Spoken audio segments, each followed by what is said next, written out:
क्या भारत में electric vehicle खरीदने का सही समय आ गया है? ये सवाल इन दिनों हर उस शख्स के मन में आता है जो नई गाड़ी खरीदने की प्लानिंग कर रहा होता है।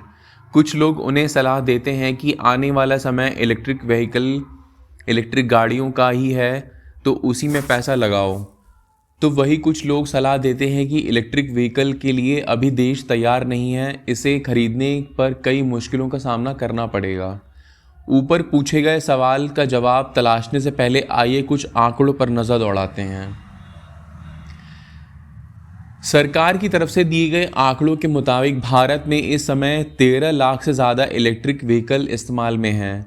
भारी उद्योग के राज्य मंत्री कृष्णपाल गुर्जर ने राज्यसभा में एक लिखित जवाब में बताया था कि 3 अगस्त 2022 तक भारत में सबसे ज़्यादा इलेक्ट्रिक व्हीकल के तौर पर 3 व्हीलर यानी ई रिक्शा मौजूद है, जिनकी संख्या करीब 8 लाख है। इसके बाद 2 व्हीलर का नंबर आता है जो 5 लाख से ऊपर है, और फिर 4 पहियों वाली गाड़ियां आती हैं जो 50,000 से थोड़ी ज़्यादा संख्या में इस्तेमाल हो रही हैं। इलेक्ट्रिक स्कूटरों में किस वजह से लग रही है आग? वित्तीय वर्ष 2021 से 22 में देश में इलेक्ट्रिक व्हीकल की बिक्री पिछले वित्तीय वर्ष के मुकाबले 3 गुना बढ़ी है। सरकार ने इलेक्ट्रिक व्हीकल पर लगने वाले जीएसटी को भी 12% से घटाकर 5% कर दिया है। तो ये बात हुई भारत में इलेक्ट्रिक व्हीकल से जुड़े आंकड़ों की। चलिए अब बात करते हैं उन परेशानियों और चुनौतियों की जो इलेक्ट्रिक व्हीकल को लेकर भारत के सामने खड़ी हैं। इलेक्ट्रिकल व्हीकल की कीमत। इलेक्ट्रिक गाड़ियों की कीमत पेट्रोल या डीजल गाड़ियों से तुलना में ज़्यादा होती है।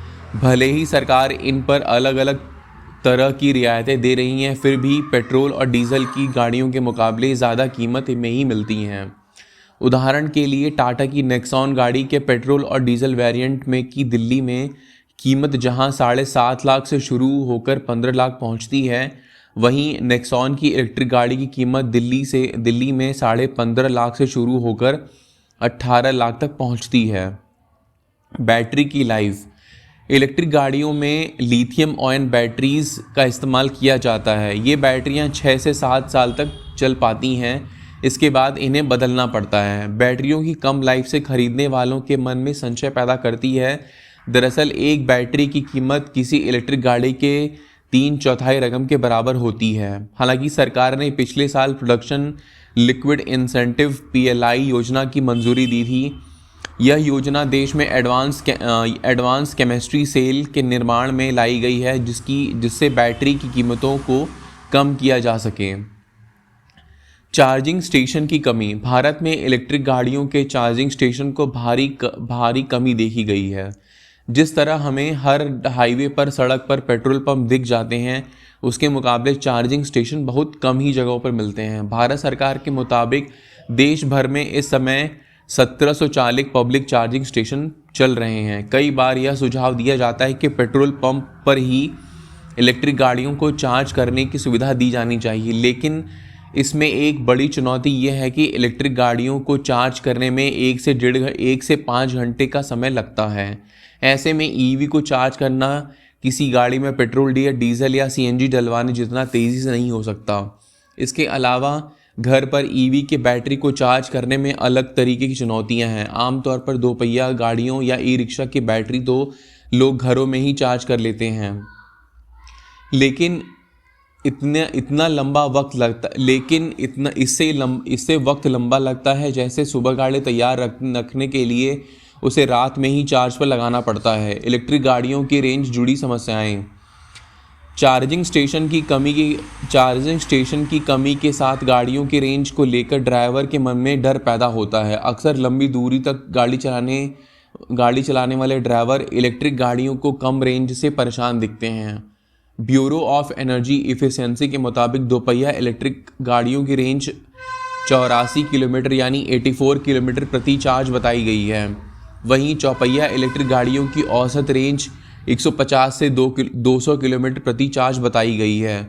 सरकार का कहना है कि बेहतर बैटरी और ज़्यादा चार्जिंग स्टेशन लगवाने के बाद इस समस्या को दूर किया जाएगा। अलग अलग चार्जिंग पोर्ट की चुनौती। इलेक्ट्रिक गाड़ियों में हर कंपनी अपने अलग अलग चार्जिंग पोर्ट देती है। इससे इलेक्ट्रिक गाड़ियों के लिए यूनिवर्सल चार्जिंग सिस्टम बनाने में बड़ी दिक्कत होती है। भारत के ईवी मार्केट में अभी भी चार्जिंग पोर्ट के लिए कोई एक मानक तय नहीं किया गया है।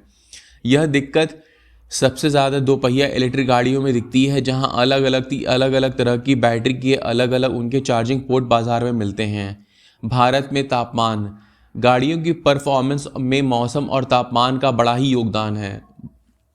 बात अगर ईवी की करें तो यहाँ तापमान और ज़्यादा बड़ा फैक्टर बन जाता है।